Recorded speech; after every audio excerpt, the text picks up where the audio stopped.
Sejam muito bem-vindos, irmãos e irmãs, à reflexão do Evangelho deste domingo, o Evangelho de Mateus, capítulo 5, versos de 17 a 37. As comunidades cristãs se reúnem para celebrar a fé no Deus da vida e para aprender que, se a nossa justiça não for maior que a dos doutores da lei e dos fariseus, não entraremos no reino do céu. Diante de nós estão a vida e a morte, a felicidade e a infelicidade.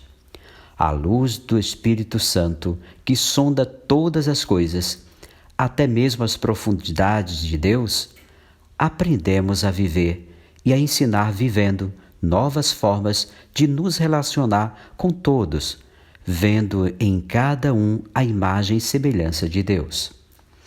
No primeiro ponto do Evangelho, nos versos 17 a 20, Jesus e seus seguidores são responsáveis pela justiça do reino. Jesus veio cumprir as promessas que anunciavam o reino e a sua justiça. Lei e profetas são a síntese de todo o Antigo Testamento.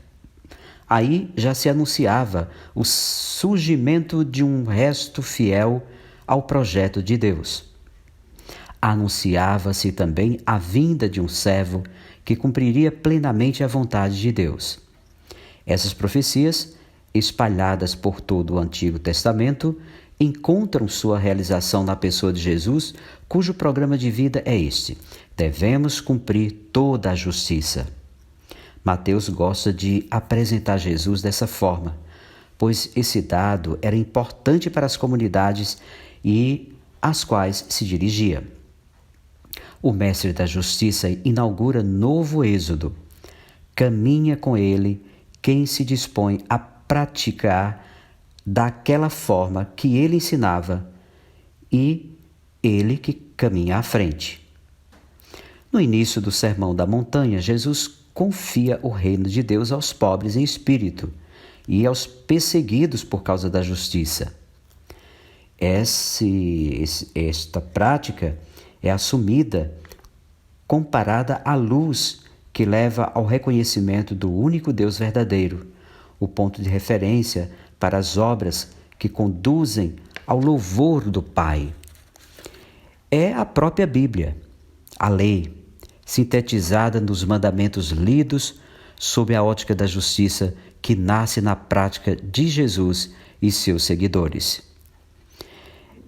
A partir dessa ótica, desse cumprir toda a justiça prometida, a nova lei nascida da prática de Jesus e seus seguidores tem caráter absoluto e permanente. Contudo, ela não acontece por geração espontânea, depende, isso sim, da prática dos discípulos que ensinavam vivendo o novo modo de entender o mundo e a sociedade.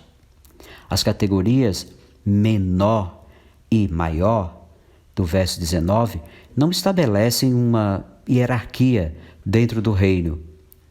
São um modo peculiar para exprimir a pretensão ou a nova sociedade inaugurada pela prática de Jesus e seus seguidores. Maior no reino é estar comprometido com ele. Menor é posicionar-se fora dele. Os seguidores de Jesus são convocados à prática da justiça que conduz à vida. Se a justiça de vocês não for maior que a justiça dos doutores da lei e dos fariseus, vocês não entrarão no reino dos céus. Jesus deixa claro isso. Um segundo ponto, defender a vida em todos os níveis. A primeira síntese diz respeito ao mandamento: não matarás. O Antigo Testamento proibia o homicídio e assassinato, opondo-se à vingança pessoal. A justiça do reino supõe a pureza de coração, é o culto ao Deus da vida. Ela se posiciona contra a vingança pessoal, mas também contra tudo o que impede de ver no outro um irmão. A ira e o insulto, que são formas de lesar a fraternidade. No terceiro ponto, podemos ver Jesus deixa claro que fazer justiça aos discriminados. A segunda síntese diz respeito ao mandamento: não cometerás adultério. O Antigo Testamento proibia o adultério.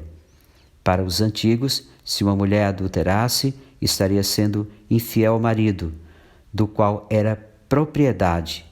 Mas se o homem adulterasse, estaria lesando os direitos de outro homem e não os da esposa dele.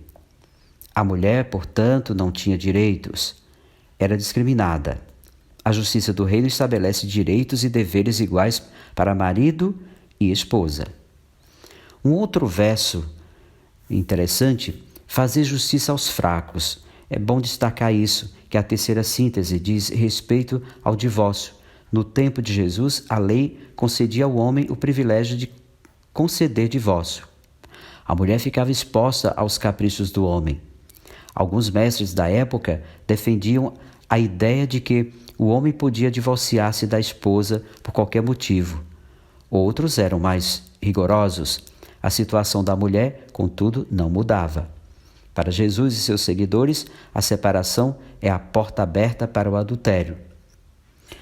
Um outro ponto desse evangelho, a verdade que conduz à justiça do reino, que é a quarta síntese, que diz respeito ao falso juramento. Não se prende a um texto único do Antigo Testamento. É mistura de Êxodo e Deuteronômio.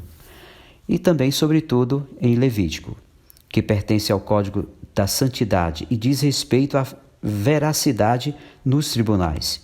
Inútil invocar o nome de Deus como defensor de causas injustas, como Deus é santo, porque Ele é santo, na verdade.